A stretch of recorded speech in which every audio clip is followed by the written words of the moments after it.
Issey Miyake, the Japanese fashion designer, was born in 1938. Issey moved to New York in the 60s, stayed there for a while, worked with brands like Geoffrey Bene, and then in the 70s moved back to Japan to work on his own designs. Mostly he's known for pleated designs and futuristic fabrics, as we know. One of the most iconic designs, or one of the most iconic things that you and I know, is the mock turtleneck that Steve Jobs wore. Kind of loose around the center, tighter around the neck and the arms.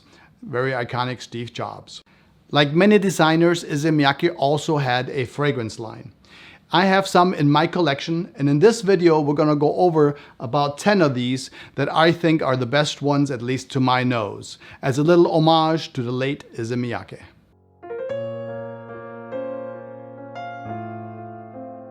Some of these are actually good enough to be called niche, and they definitely warrant the price that they are sold for today. Now, they are not niche prices, which makes them even more attractive for all of us. Issey Miyake's first fragrance came out in 1992 for women, L'eau d'Issey. And then, of course, following shortly in 1994, L'eau d'Issey pour homme was released. This lively citrus still makes summer and spring lists for fragrance or YouTubers, even though it was created 30 years ago. It is sort of a loud, bitter citrus that utilizes the note of yuzu. To my nose, this one stands on a podium by itself 30 years later. It is sort of fresh, natural, and complex. Exactly what you would want from a fragrance for the summer or spring. It's quite bright, quite citrusy, and the yuzu note that's used in here is a little bit on the pungent side. It's perfect to freshen you up when it's hot outside. L'eau d'Issey pour homme also has an intense version that came out in 2007. And this is a perfect companion that you could wear in the evenings. If you wear this one throughout the day, and then you wear the intense version in the evening, those two are perfect companions, as the intense is going to be a little bit more of an ambery citrus with a good dose of incense. Both of these were created by Jacques Cavalier and utilize the note of yuzu. Issey Miyake also got on the bandwagon with blue fragrances. In 2004, he came out with a fragrance called Le Bleu d'Issey, and it is this one right here. And then in 2017, I believe it was, he came out with La Nuit d'Issey, Blue Astral. Le Bleu d'Issey was created by Jacques Cavalier. It is almost a blue fragrance that has a little bit of a green hue to it. So I guess you could call it kind of on the teal side, even though the bottle itself definitely lets you know that it's a blue fragrance. The green twist that's in here comes from the rosemary and cypress notes utilized in Le Bleu d'Issey. There's also some star anise, juniper berries, and pink berries, which give this one sort of a tingle when you smell it. But it's all softened by a beautiful lavender throughout the fragrance. This is perhaps not for everyone's nose. It is quite powerful. You spray this amongst other fragrances, and this is the only one you will actually smell. I would say it is probably along the niche side of fragrances because it is quite powerful and unique. The other blue fragrance that I have is from La Nuit d'Issey, and it's Blue Astral 2017. This one is not going to be quite as strong as the former, because this one, when you first smell it, it's going to have a little bit of a lemon lime sort of candy-ish vibe. Beautiful, it's warm, and it sort of lies in a bed of leather. This one is way more mainstream, especially if you like fragrances like Dylan Blue from Versace. I also have a fragrance from Issey Miyake that I would wear to the beach. It is a relatively new one. It came out in 2020, and it is Fusion d'Issey. It is this one right here. And it came, or the perfumer behind this one is Nathalie Laurent, and it has a good amount of coconut in it. I did do a review of this one some while back. I'll try to find it, and if I do, I'll link it in the top for you. But for right now, this one is sort of a sweet coconut and fig fragrance that is perfect for the beach. Almost along the lines of a beachy tanning lotion sort of scent. Quite beautifully done, and it's, like I said, by Nathalie Laurent. There is also an extreme version available of this one. I haven't tried it yet. If you do, or if you have it and you've tried it, write in the comments what you think about it. Maybe I'll pick it up. This would be a great time for you to hit the like button if you get anything out of this at all.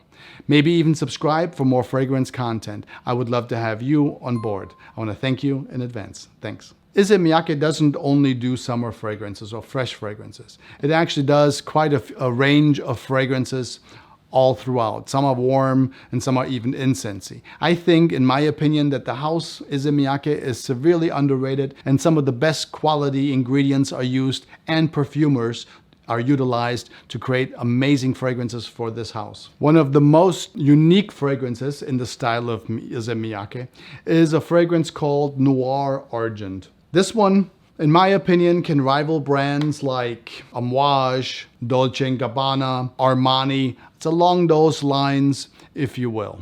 This fragrance has the talent to be called the fragrance of sorrow, I read somewhere, which is quite interesting. Someone else also said that this fragrance reminded them of a night out in the 80s, how your clothes smells in the morning, reminiscent of Chanel's Antias. In 2018, Dominique Ropion created this beautiful fragrance with leather, myrrh, and some olibanum resin. It's a really great fragrance for cooler days. And if you like this smoky vibe, then the next one is going to be right up your alley.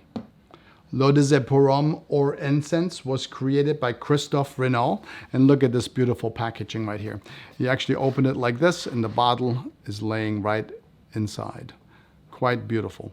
That's L'Eau de pour Homme, or Encens, is going to be a little bit of a smokier type of fragrance. The perfumer used labdanum, smoke, and leather in this fragrance. Smooth, stylish, a bit smoldering perhaps. This one is a perfect blend that will last you all day and into the night. It's a touch of the Orient that I think personally anyone can wear. Simply beautiful.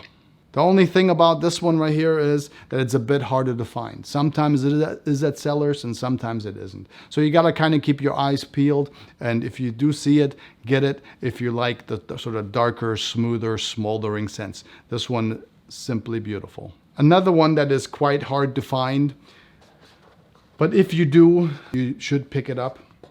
It is Noir Ambre. Also comes in a box like this. It is this one right here. Similar boxes, you know, one's black, one's gold.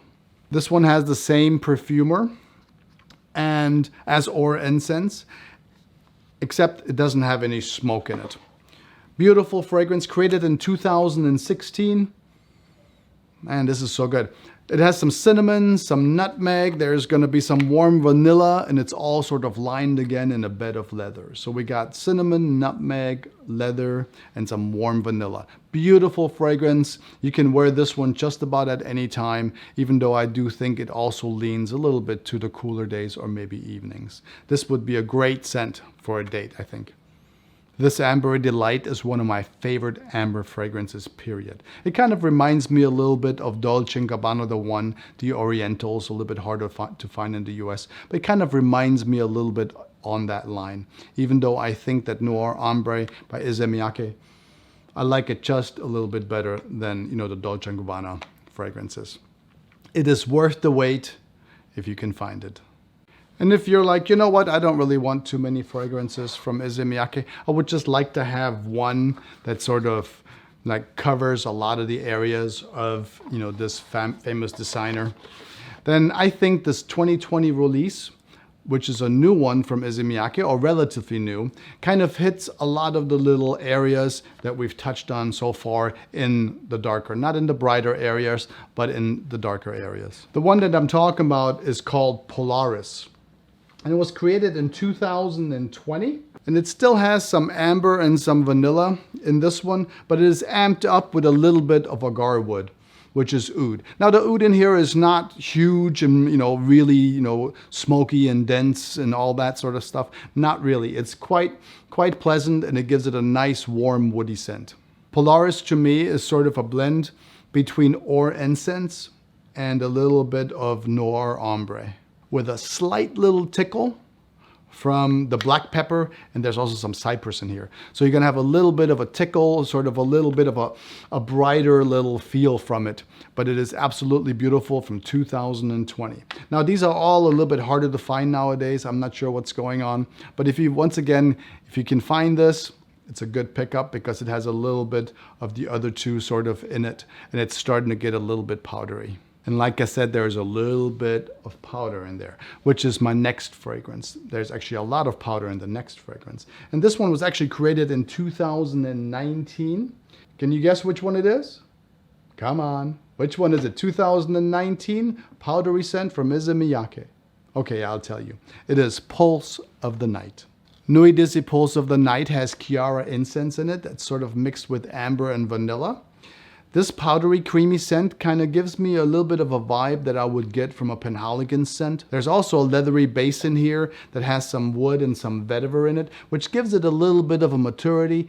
However, I don't think it's too much. Anyone could still wear that powdery fragrance with total confidence.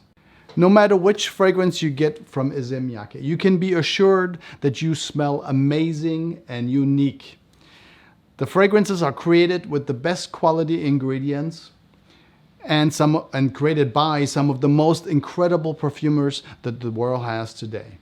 One thing is for sure, that you and we all hope that we will see many, many more fragrances from this groundbreaking house, designer house, Issey Miyake.